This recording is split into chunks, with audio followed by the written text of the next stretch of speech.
come up here today and talk a little bit about our winery, Trestle 31. This project has been 15 years in the making ever since my husband, at the time he was my boyfriend, we were having a conversation one night, and he said, we should start a vineyard. Can't be that hard. Can't be that hard.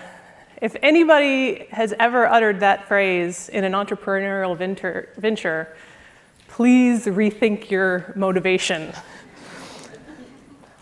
So I went to Cornell. I was one of the first graduates out of the viticulture and enology program in 2006. Viticulture is the science of grape growing, and enology is the science of winemaking. But just because it's a science background doesn't mean it's not an art form. I consider it a performance art. Every vintage is different. Every vintage you have to kind of adapt what you're going to do. The science, the chemical process behind it, is the same.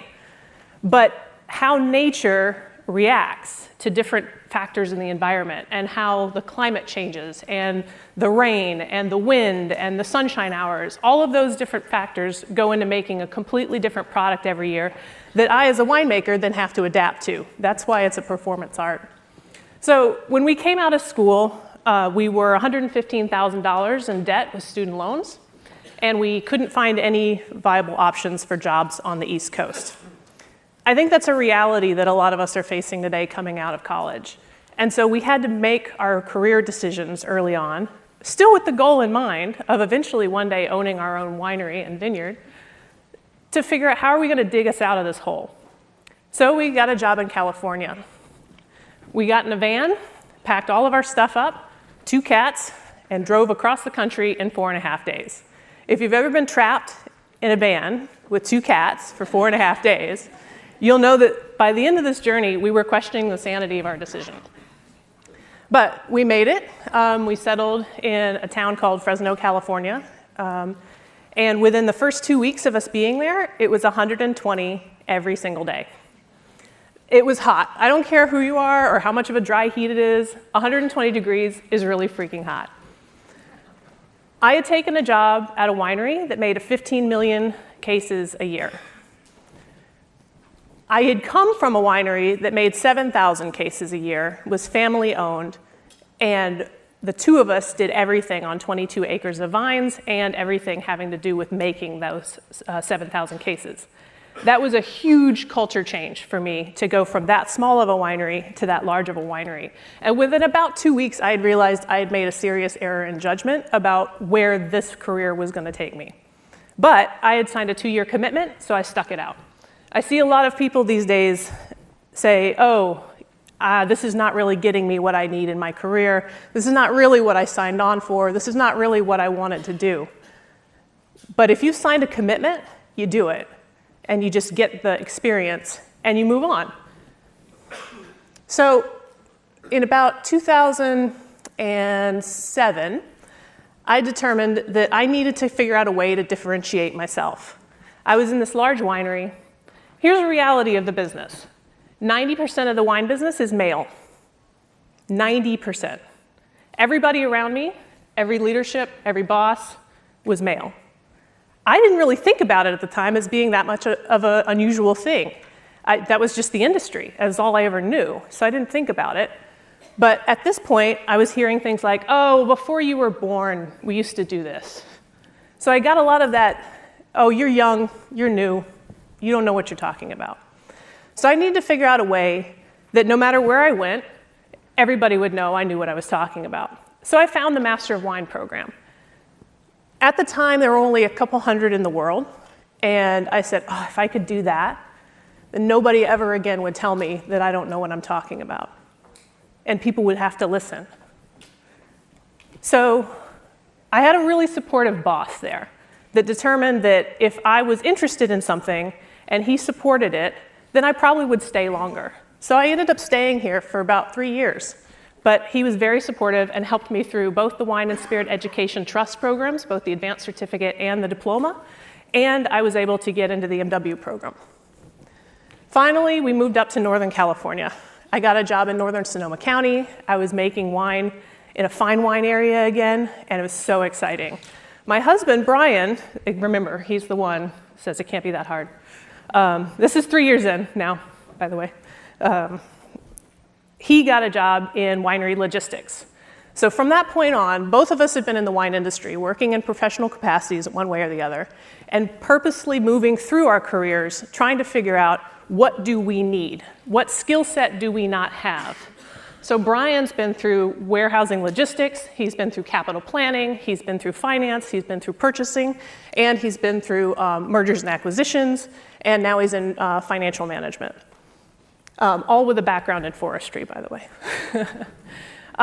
Me, I've stayed pretty much in winemaking, but in winemaking, you're exposed to marketing, you're exposed to sales, and so between the two of us, we've either done or been a part of pretty much every aspect of the industry at this point. It was also around this time, in 2010, that we bought our first house.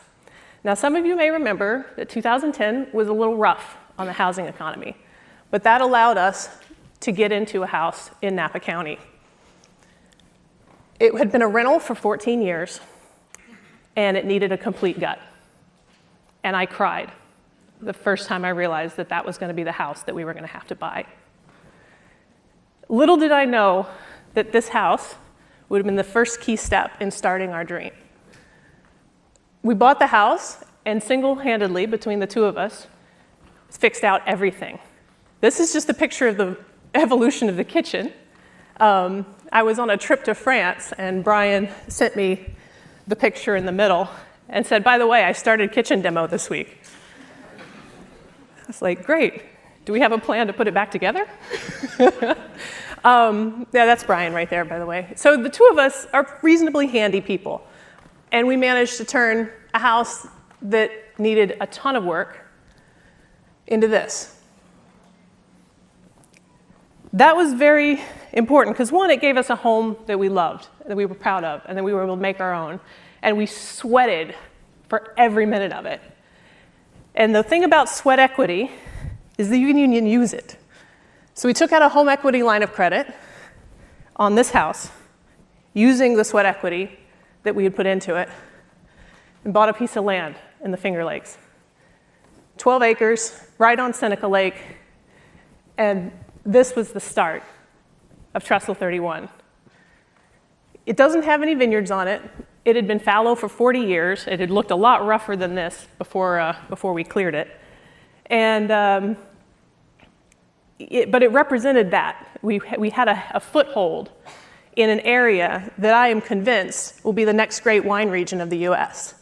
And nobody else knows about it, well, except a couple hundred people that are already there. But, on a wide scale, you don't normally think about New York, especially upstate New York, as a fine wine region. So we moved back to New York. Luckily, both Brian and I were able to keep jobs in the industry full-time. We're still, I should caveat, we are still working in the industry full-time. But that doesn't diminish the fact that we really believe in this project. So we moved back to New York. There's the ubiquitous Brian driving picture, which I have to take on all the trips. By the way, we had a son while we were in California. His name's Nate. So whoever asked the question about how do you do this with family, I hear you, I feel you, wherever that was. So we go back. Let me tell you a little bit about the Finger Lakes. If you have never been, you should make time to go. It's only 5 hours from the city, and it is on the cusp of one of the most amazing realities of wine that I have ever been a part of. The air up there is vibrant with people understanding the possibilities and trying to figure out how we can keep moving forward. So it's a beautiful area, but it's really hard to grow grapes there. The winters are too cold. Every year you run the risk of losing a percentage of your vineyard to frost damage. Every year you have to check for bud damage to see how many buds you have left, because one bud equals 2 clusters of grapes. Every vineyard or every vine in a vineyard maybe would put out 8 to 12 clusters total. So every bud you lose is that much more wine you're not going to be able to make that next year. The summers are too short. We can only grow things like Riesling, Chardonnay, Pinot Noir, Blaufränkisch. Those are the varieties that do well in short growing conditions. You cannot ripen Cabernet Sauvignon to the extent it needs to be ripened in upstate New York with our current climate. Now, climate change, we'll see. But as of right now, that's where we are. The other thing is it rains all the time. In California, they have what's called the rainy season. It stops raining in mid-May, and you don't see another drop until October, late October, if you're lucky and you're working in the wine industry. In New York, it almost rains like clockwork every afternoon. Thunderstorms, hail, tornadoes, you got the hurricanes in the fall. And you start to think as you're making wine, you don't get a chance to actually decide when you want to pick. You're looking at the variables that Mother Nature's throwing at you, and you're alternatively embracing and battling Mother Nature at the same time. So inherently, we're all gamblers. And so I look at the weather, and I look at the weather way more than I look at the stock market, just so you know. So is it going to rain? Is that hurricane going to hit us? Is that storm going to be half an inch, or is it going to be 4 inches? Is it going to freeze overnight? Do I feel lucky? Well, do I? Because, that's the way of it. So that's growing grapes in the Finger Lakes. So not only did we start in an industry that's super hard, we picked a region that is one of the most challenging areas to grow. But, the rewards are worth it. So finally, in 2017, after 8 years, 6 times trying to pass a 4-day-long exam where I have to identify 36 wines blind and do 5 essays of theory knowledge plus an independent 10,000-word research paper, I finally achieved the Master of Wine and became the first U.S. woman winemaker to do so. Thank you.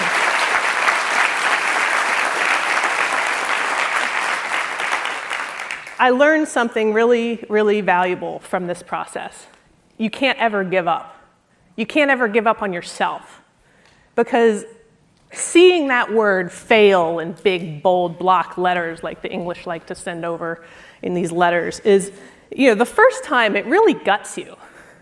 And the second time you're just devastated. And the third time you question your sanity and you're like, what the hell am I still doing this for? And then the fourth time you're like, well, that sucks. And the fifth time you're like, all right, next time I get it. And getting over that failure really, I think, is what entrepreneurship is all about. How many times do you get up? How many times do you keep going, even after everything else knocks you down? So we still don't have vineyards, but we do have the land. The land has a trestle on top of it. That's the trestle. So we decided to name our brand Trestle 31. Obviously, the trestle is the MS for the trestle, but 31 was the Revolutionary War lot that the land was part of. So if you're familiar with the end of the Revolutionary War, the government didn't have enough money to pay soldiers. So they parceled out 500-acre tracts of land, and our land was part of Lot 31. So that's where the number 31 comes from.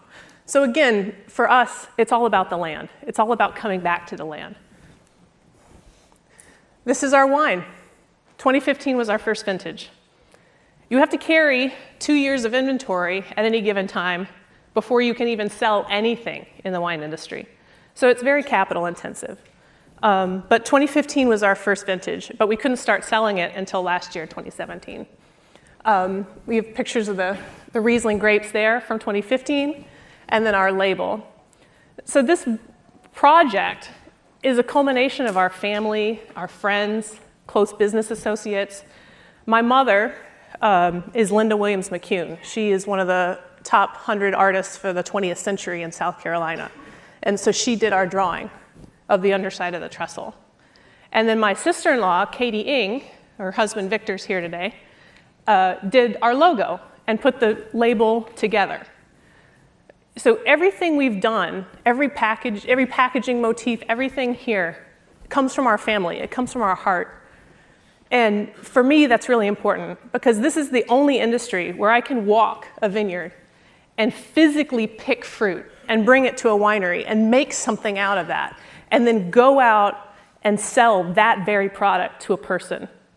I'm part of the entire process, and I love that. That's why I love this industry. There's no other industry you can do that. So we have partners now. Dave Cole, who's one of the men that was responsible for helping me get into the industry to start. He's our business strategist partner. He's been in the industry for a very long time, so he helps think us like, well, did you think about this? Or have you talked about this? Then we have Byron Davis, who just recently joined us this year, head of sales. Say hi, Byron. If you need to buy wine, that's the guy you need to talk to. And just to give you a sense of how important every single bottle sale it is to us, if everyone in this room bought 2 bottles of wine, we would be sold out of our current vintage. That's how small we are. Every single bottle is important for the survival of our company. So if you need to buy some, he's the guy. So this is us. This is our family. This is our life. Can't be that hard, right? It's really hard. But anything worth doing well is worth putting the effort in. And we're not the biggest company here today. We did our biggest sales ever last month, and it was $2,800 in revenue. So we're it. It's 4 people. We're just working our hearts out because we love this. We love this life. We love being in the vineyard. And that's our story. So don't give up.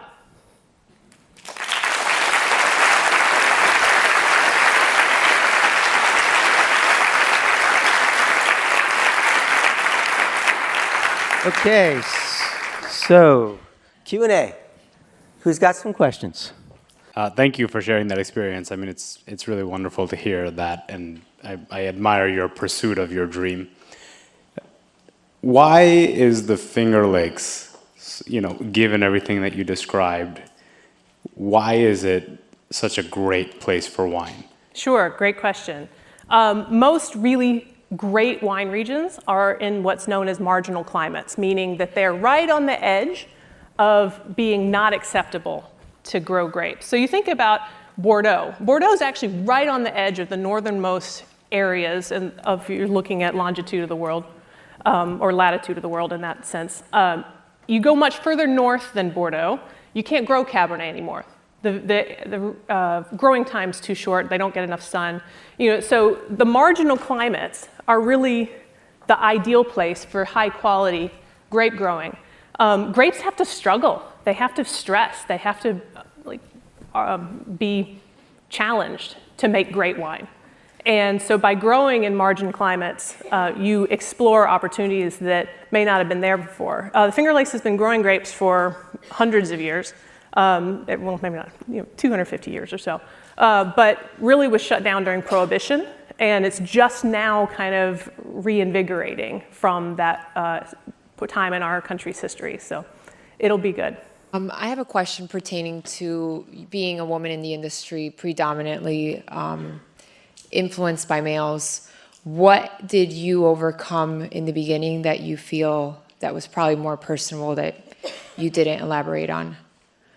What did I overcome at the beginning in a male-dominated field? Is that what the question is? Yeah.